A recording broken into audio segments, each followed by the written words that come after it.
ڈار صاحب کیا آپ نے پڑھا دیا سر مولانا صاحب کو؟ ایسی کون سی بات سکھا دی ہے کہ وہ اتنے بڑے بڑے لیڈر، شہباز شریف، نواز شریف، آصف علی زرداری، بلاول بھٹو، آپ کا لیڈر تو ویسے ہی اندر ہے، تو یہ کون سی ایسی چیز ہے جس پہ یہ لوگ نہیں کنونس کر سکے اور آپ کے وفد نے کنونس کر سکے؟ ساری حکومت ہی جو ہے آپ کے کہنے کا مقصد ہے ہاتھ باندھے کھڑی ہے مولانا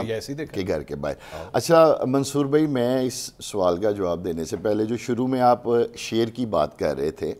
تو میں عرض کرنا چاہوں گا کہ ایکچولی شیر کبھی شیر تھا ہی نہیں، یہ محض آنکھوں کا دھوکہ تھا۔ اور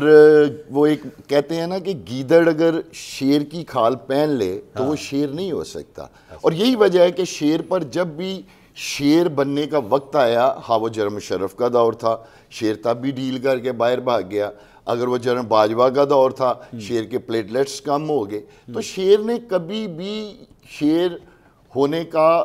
بتایا ہی نہیں کہ وہ شیر ہے۔ اگر شیر کا مطالبہ تھا ووٹ کو عزت دو، پھر کیسے وہ اپنے اس مطالبے سے پیچھے ہٹ کے اسٹیبلشمنٹ کی گود میں بیٹھ جاتا ہے۔ اور آج شیر کے جو میں سمجھتا ہوں گھر کے جو اقتدار کے چراغ ہیں وہ شیر روشن کرتا ہے جس میں پاکستان کی جمہوریت جل رہی ہے، پاکستان کے ووٹ کا تقدس ان چراغوں میں جل رہا ہے، پاکستان کے عوام کے خون کو ان چراغوں میں جلا کر شیر اپنے گھر کو اقتدار سے روشن کرتا ہے۔ تو یہ شیر کبھی شیر تھا ہی نہیں، محض آنکھوں کا دھوکہ تھا۔ اب مولانا فضل الرحمان صاحب، اس میں کوئی ریالٹی نہیں، یہ ایک بالکل حقائق ہے، حقیقت، اور پوری قوم دیکھ رہی ہے کہ کس طرح ساری حکومت بشمول ہمارے تحریک انصاف بھی کس طرح ان سے رابطے کر رہی ہے، مولانا صاحب کے سامنے پیش ہو رہے ہیں، کیونکہ مولانا صاحب اس ساری سچویشن میں ایک اہم ترین کلیدی کردار رکھتے ہیں، جو ان کے ووٹس ہیں، جو اس وقت نمبر آف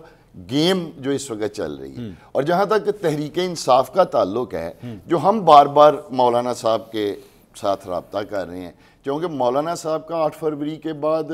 یہی موقف ہے کہ یہ جیلی اسمبلی ہیں اور یہ فارم جیلی 47 کی بھری ہوئی اسمبلی ہے، وہ الیکشن کو نہیں مان رہے۔ مولانا صاحب بھی آئین کی جو ہے وہ چاہتے ہیں کہ سپرمیسی ہونی چاہیے، تحریک انصاف کا بھی یہی موقف ہے۔ آپ ساری باتیں ٹھیک ہے، لیکن میرا کہنا ہے اگر وہ واقعی یہ بلیو کرتے ہوتے تو وہ شہباز شریف صاحب جب ان کو فون کرتے تو کہتے بھائی جان میں آپ کو وزیر اعظم مانتا ہی نہیں، آپ 47 والے میں آپ کو مانتا ہی نہیں۔ وہ ان کے گھر آتے، وہ کہتے بھائی جان میں آپ سے ملنا ہی نہیں ہے، میں آپ سے کیوں ملوں؟ وہ ملی بھی جا رہے ہیں، ملاقاتیں بھی کی جا رہے ہیں، اور آپ نے سنا برسٹر صاحب کی وہ کیا، وہ کہتے بھائی جان کام ابھی ہے، پکچر ابھی باقی ہے میرے دوست۔ دیکھیں گزارش یہ ہے کہ مولانا صاحب ایک سیاسی آدمی ہیں اور سیاست میں دروازے کھلے ہوتے ہیں، اس لیے وہ سب کی سن رہے ہیں، اور میرا نہیں خیال میرا